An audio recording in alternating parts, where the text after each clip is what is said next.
आप देख रहे हैं हॉरर स्टोरीज 33।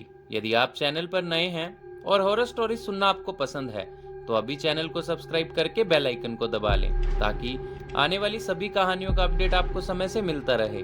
दोस्तों, क्या हो कि आपका घर जंगल में हो, ऐसी जगह जहां हर तरफ घने बड़े बड़े पेड़ और आसपास बस खेत ही खेत हो और वहां पर बस आपका ही एक घर हो और आधी रात के समय आपका पाला एक शैतान से हो जाए। तो चलिए शुरू करते हैं छछरौली की एक दिल दहला देने वाली घटना। हेलो दोस्तों, मेरा नाम शिवानी है और मैं छछरौली की निवासी हूँ। ये बात आज से करीबन 40 साल पहले की है, जब मैं महज 11 साल की थी। मेरा घर जंगल के इलाके में था। हमारे गन्ने के खेत थे जिनके बीच इकलौता घर हमारा ही होता था और हमारे घर से करीबन 1 किलोमीटर दूर एक पुराना बंद घर भी था। मतलब हमारे एरिया में गिने चुने ही घर थे। जितने भी घर थे वो सब एक दूसरे से बहुत दूर दूर थे। मैं आपको सच बताऊं तो यही कारण था जो मेरा कोई दोस्त भी नहीं था। स्कूल के लिए हमें तकरीबन 8 किलोमीटर घर से हर रोज जाना पड़ता था। मेरे पिताजी मुझे छोड़ते भी और लेकर भी आते थे। हमारी दुनिया बस वही थी, हमारे खेत, हमारे घर और मेरे लिए भी मेरा स्कूल और मेरा परिवार। वो दिन तो मुझे ठीक से नहीं याद क्या था। हमेशा की तरह मैं मेरे पिताजी के साथ स्कूल से घर आई। घर पर मैं और मेरी माँ, हम दोनों को अकेला छोड़ पिताजी दूर कहीं बाहर शहर में जाने वाले थे। शहर बहुत दूर था जिस वजह से पिताजी को घर लौटने में लगभग 2 दिन का समय लगने वाला था। कपड़े पोतले में डालकर पिताजी हम दोनों माँ बेटी से मिलकर निकल गए शहर की ओर। दरअसल मेरे पिताजी का मेरे साथ बहुत लगाव था। चाहते तो वो भी नहीं थे जाना, पर काम के सिलसिले में उन्हें जाना पड़ा। पिताजी जब घर से निकले तब दोपहर का समय था, इसलिए अभी डरने जैसा कुछ नहीं था। दोपहर का खाना पीना करके हम बातें करने लगे और धीरे धीरे दोपहर से शाम हुई और शाम से रात। रात होते ही दरअसल हमारे घर के आसपास से भूखे भेड़ियों की आवाजें आना शुरू हो जाती थी। अब हमें आदत थी वैसे ही इन सब आवाजों की, पर घर को अच्छे से बंद करके रखना ये हमारे लिए बहुत जरूरी होता था। रात का खाना वाना खा के हम दोनों माँ बेटी अपने कमरे में आए और लालटेन को माँ ने अपने सिरहाने रखे और सोने का इशारा दिया। हम दोनों बातें करते करते कब सो गए पता भी नहीं चला। आधी रात के समय मेरी आंख खुली। प्यास लगी थी, इसलिए मैं पानी पीने के लिए घर के बाहर बरामदे में रसोई घर आ गई। रसोई घर हमारे घर के बरामदे में था, इसलिए मुझे वहां आना पड़ा। पानी के गिलास को मटके से भर कर मैं जैसे पीने लगी तभी मेरी नजर सामने खेतों में पड़ी।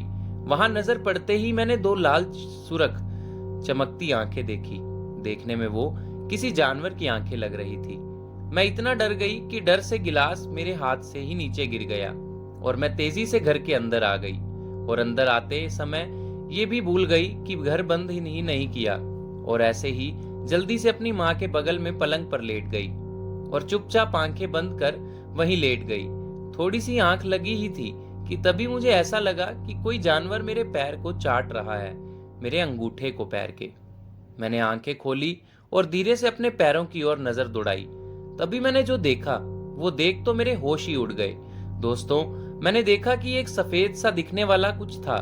वो आधा इंसान और आधा किसी भेड़िए के जैसे प्रतीत हो रहा था।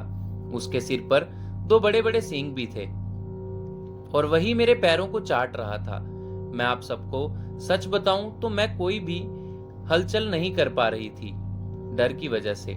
चाहे तो बहुत की माँ को उठा लूं, मैंने डर की वजह से अपनी आंखें बंद कर ली।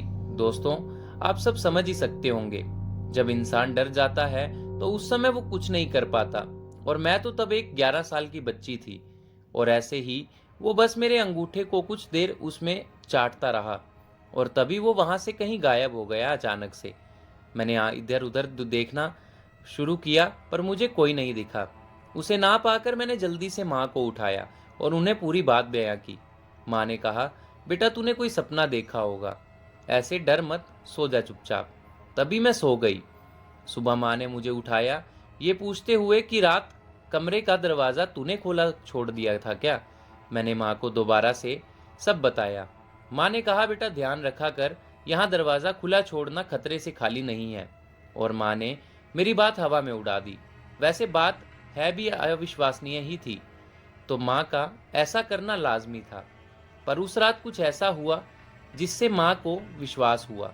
दरअसल हुआ कुछ यूं कि दिन भर निकल गया और रात को खाना खा के हम दोनों फिर से पलंग पर सो गए।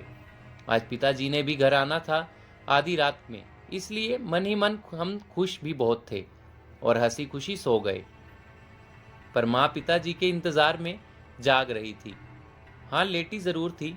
तभी घर के दरवाजे पर एक दस्तक हुई, जोर से, ठक ठक की। दरवाजे की ठक ठक से मैं भी जाग गई। मैं और माँ ने दरवाजा खोलने की सोची, पर रात का समय था, इसलिए एक बार खिड़की से देखना भी जरूरी था। माँ ने खिड़की से झांक कर देखा तो पाया बाहर तो कोई भी नहीं है। हम दोनों डर गए कि ऐसी सुनसान सी जगह पर भला इतनी रात में कौन ही आया होगा, पर हमें दरवाजा नहीं खोला। अभी हम पलंग पर आकर बैठे ही थे कि तभी फिर से दरवाजा खड़का। अब हम दोनों बहुत डर गए थे।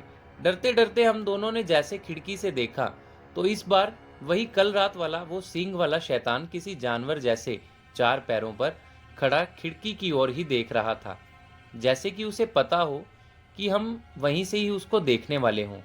उसकी वो लाल आंखें देखकर हम दोनों डर गए और माँ को मेरी कल वाली बात पर विश्वास भी हुआ और डर भी। उसी वो चमकती लाल आंखें बस हमारी ओर ही देख रही थी, मानो अभी खा जाए। तभी एक करिश्मा हुआ कि मेरे पिताजी वहां आ गए और उन्हें देखकर वो शैतान वहां से गायब हो गया। वैसे तो पिताजी ने उसे नहीं देखा, मगर हमारी डरी हुई हालत ने उन्हें सब बयां कर दिया और फिर उन्हें बिठाकर माँ ने पूरी बात बताई और दरवाजे को अच्छे से बंद भी करके भगवान के हम सामने बैठ गए तीनों और पूरी रात जाग कर बिता दी। और सुबह होते ही पास वाले गांव से पिताजी एक पंडित जी को लेकर घर आए और घर का शुद्धिकरण करा लिया, एक सुरक्षा यंत्र भी लगवाया और उसके बाद से कभी ऐसा कुछ नहीं हुआ। और कुछ समय बाद जब मैं लगभग 21 साल की हुई तो मेरी शादी हो गई और अब मैं अपने ससुराल मुंबई में रहती हूँ, मगर मेरी माँ और पिताजी वहीं रहते हैं। तो दोस्तों, कैसी लगी आज की आपको यह दिल दहला देने वाली घटना? मैं आशा करता हूँ आपको पसंद आई होगी। यदि पसंद आई है तो वीडियो को लाइक और चैनल को सब्सक्राइब जरूर करें और देखते रहें हॉरर स्टोरीज 33।